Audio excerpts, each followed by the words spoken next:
Hello and welcome. I'm Master Lama G, and this is our Wednesday's edition of Rasaji Speaks.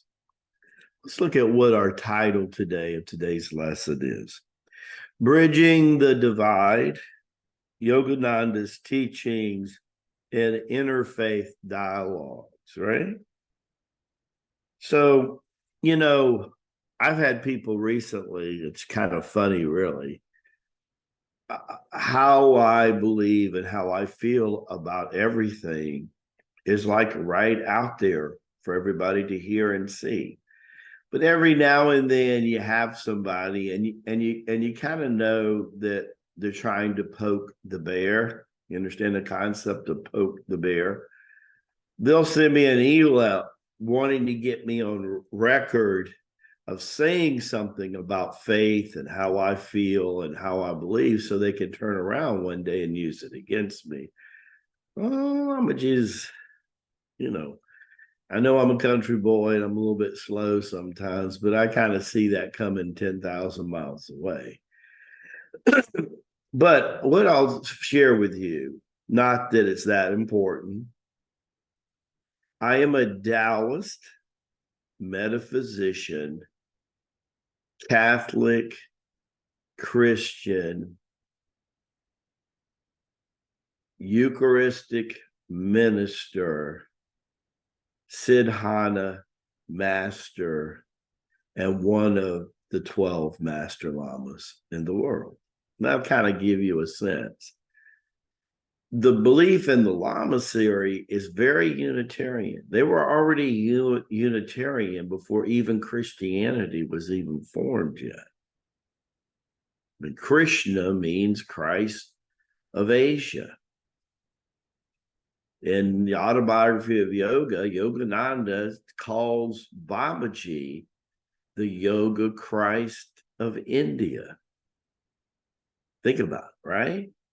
So when you look at the Ramayana, which depending on who you talk with, you can make a case that it somewhere existed when we had the last golden age. What was that? Some people think 12,000 years ago.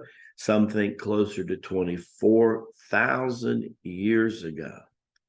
The reign of the Ramayana and Lord Ram was supposed to be 10 millenniums. Do you not think that he was not the Christ of the time? I mean, that's kind of a no-brainer, right? How would a person live that long and be all that he was? It's really interesting how we tried to not only put God in a box, we try to put religion in a box. A person like that, it's always trying to write me email.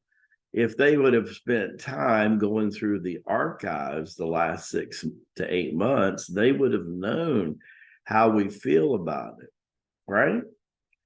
But we've always been very Unitarian in thinking.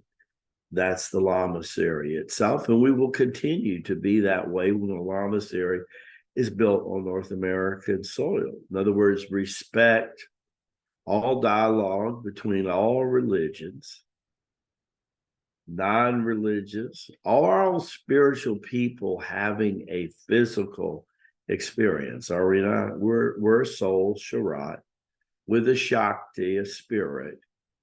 And then we have this spirit, mind, and body, which Jesus referred to as the temple. And that temple in ancient Hindu was referred to as the true Chanda. Spirit, mind, and body are but one. You can look back, old National Geographic books, some Indian religious texts, if they have pictures in them, you will see 3 golden stripes and a magenta dot in between the third eye or at the root of the nose. For the most part today, that ceremony is done with just the magenta dot. You very seldom. And there's a lot of people today born into the Indian culture that don't even know that's what that means. I mean, that's like, yeah, that's kind of, A lot of people want to escape the roots of ancient tradition so that they can claim that it was something it was not, and move into a totally different arena to make you think. They're trying to do that in history around the world. They're geographical. Did you know that Tibet was a lot bigger than it was today? Did you know that Nepal was bigger than it was today? There's a lot of things that's changed. Do you know that the amount of water on the earth before the Great Flood was not the same as it is today? Things change. That's why Lao Tzu Bodhinathar said one thing in the 3D you can constantly count on is change. That foot of yours can never step in the same body of water twice. Yogananda and his mentor, Sri Yukta Swa, worked hard in the last couple centuries to bridge gaps between East and West. And we're continuing to do that through the Lama series and the teachings here at the circleofchi.com. The Catholic Church used to have a famous saying. It's not so much applies today as it used to, and that is all are welcome. All are welcome. I'll reiterate that all are welcome if you can handle the energy. In other words, can you handle what they say in Tibet is referred to is the Dooma, the fire in the belly. If you can handle that, of course you're welcome. But it's not me determining that. It's your relationship to the Holy Spirit. It's your relationship to energy. The almighty qualifier is always going to be energy, and the quality of that energy we call chi. Just remember, I was in one day, and I will never forget. When I got to the East, I'd heard about books carved in jade, that before even Parsimon, they were recording things with sheets of jade, binded by leather binding. I was so excited. I said, oh my God. Then after studying, over 4 years with Boyan in New York, I'm going over there. I finally get to Darchen, and what does he hand me? He hands me a King James version of the Bible. And he says, little Lama, he says, when you can find the Tai Chi Gun in the Bible, then we'll talk about you reading the other tidbits that we have in the big library that we dedicated a whole room to of all the ancient writings. Some about the Tao. These are Taoish prayer wheels behind me. Kind of makes sense when the guy that founded the organization was the author of the Tao, the I Ching. It kind of would make sense, you think? I'm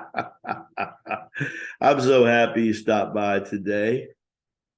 Always think about the quality. I tell people, let's say the Lama series didn't even exist, that the lineage didn't exist, that all that exists was the teaching. And let's say that Lama G would be the first generation of that. Would it take away from the fact that people still have the experience of energy and light and laughter passed down from Lama G, whether they believe it's 50 years ago or 3,000 years ago? I mean, if it delivers, it delivers. Well, guess what? We have somewhere between 300 and 3,000 members now that says it delivers. You might want to check us out.